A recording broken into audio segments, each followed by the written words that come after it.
On the DeaConnection, Bradley sits down with MSNBC correspondent Joy Ann Reid for a one-on-one exclusive interview.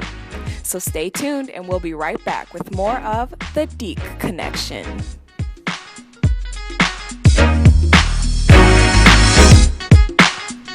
What's up, DeaConnectors? I'm Bradley Singleton, also known as The Brad. I'm sitting here with Ms. Joy Ann Reid in the PHI Institute, who is a professional writer but does a little TV on the side. And today in the interview, we're going to get to know her a little bit. How's it feel to be back on a college campus? It's actually really great. No, this is a flashback in a good way. I In college or?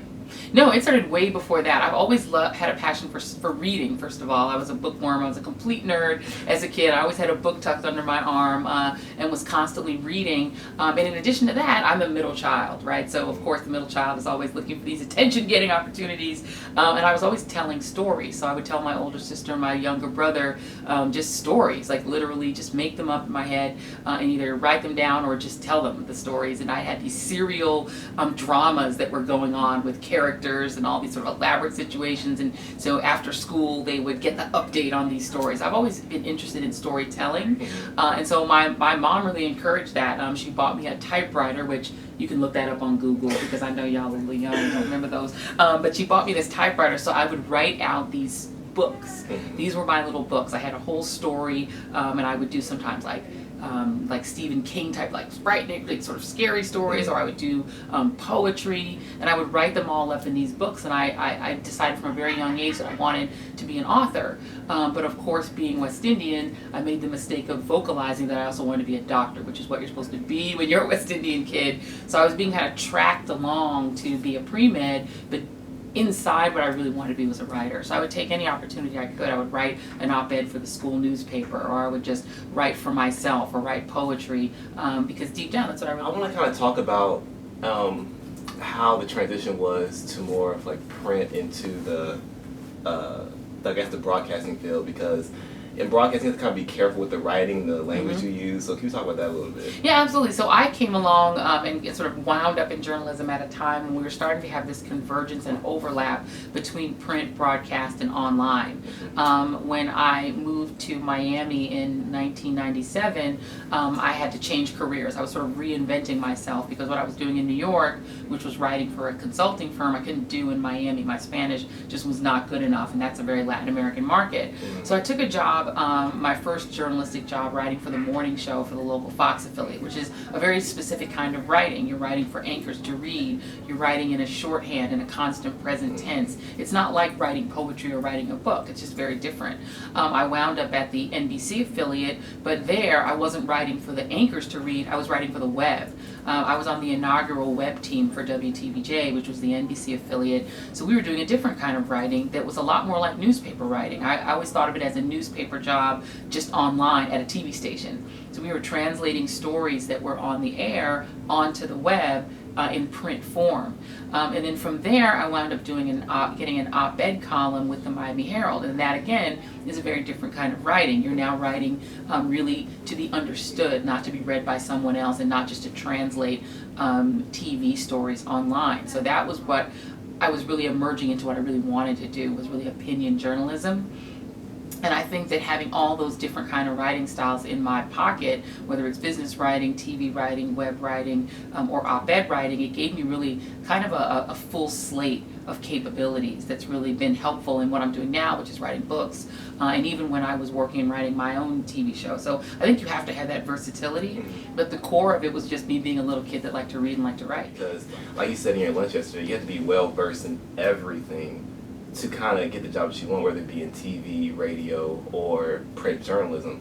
And speaking of TV, you had your own show, The Reid Report, after the radio one. So you talk about how that opportunity became available to you? Yeah, absolutely. So through all the freelance writing that I was doing after I got out of TV news for a long time, I actually started freelance writing for sites like Salon.com. I was writing just really for a lot of sort of freelance clients, I guess you could call it. I was doing a lot of op-eds and doing a lot of columns, and one of the people I wrote for was the Griot. The Griot at that time was a startup that had only been in existence about a year and a half, and I wrote for them during the 2010 election, which was a lot of political writing, a lot of heavy political coverage out of Florida, and they sort of looked to me as kind of a Florida political expert because I had a pretty popular political blog that was also called The Reid Report that I did in Florida. So once the Griot was looking for a managing editor, they wound up hiring me, and through that I wound up being really a guest on MSNBC, but I was on as the managing editor of the Griot. I was a guest on the show, so I was a guest on shows like Melissa's or shows like Hardball or Chris Matthews' show. And I guess I was a pretty good guest because eventually they offered me an hour. How important is that in this day and age to be an expertise at what you do, so that way you can possibly, be a correspondent or be a guest on the show and launch your own show? Yeah, absolutely. I mean, I can tell you, I did not get onto television or wound up in the anchor chair through the traditional route, and more often, the non-traditional route is how people are winding up on TV. So after working at TVJ and before I worked at Radio 1, I took a break from media. Just a lot of disillusionment about the Iraq War and other things drove me out of media, but I wound up working in politics. I wound up working on a campaign. I worked on the 2004 campaign for what was then that version of a super PAC, a 527, called America Coming Together. And through that experience, I gained a lot of contacts and a lot of experience in the campaign world. So I had all these political contacts. I knew how campaigns worked. I turned around and then worked a little bit on the 2008 campaign for Barack Obama's Florida effort. So when TV people were looking for someone to book as a guest who could talk about politics and talk about the 2010 election, they called me, right? So I had my opportunity both because I had the contacts within media, but I also had an expertise in politics. So I actually got on TV writing and talking about politics, whether it was going on the air to talk about the 2010 campaign or going on the air to support my op-eds and, to sort of read back to the viewer what it was that I was writing about. So I kind of want to get your opinion on, how African Americans are perceived in television and how they can break those perceptions and kind of make television their own in a sense. Yeah, absolutely. Well, when I was growing up, most of the time if you saw a black man on the news, it was because he was in handcuffs. Mm-hmm. You very rarely saw images of African Americans that were positive or that were even really similar to the images you saw of white Americans. A lot of that changed when you saw this turnover from the kind of television like Good Times, these old shows that showed black people in the hood, black people in poverty, black people struggling. But then you eventually got to the point where you had the Huxtables, where you had black people, he who shall not be named right now, right, had this show that actually really did change the world in the sense that it portrayed the black family as middle class, as a doctor and a lawyer, as very similar to the images that you were accustomed to seeing in white America. Shows like The Fresh Prince of Bel-Air did the same thing, where Will Smith portrays somebody who is both from the neighborhood but also living in the rarefied world of the wealthy and navigating it perfectly fine.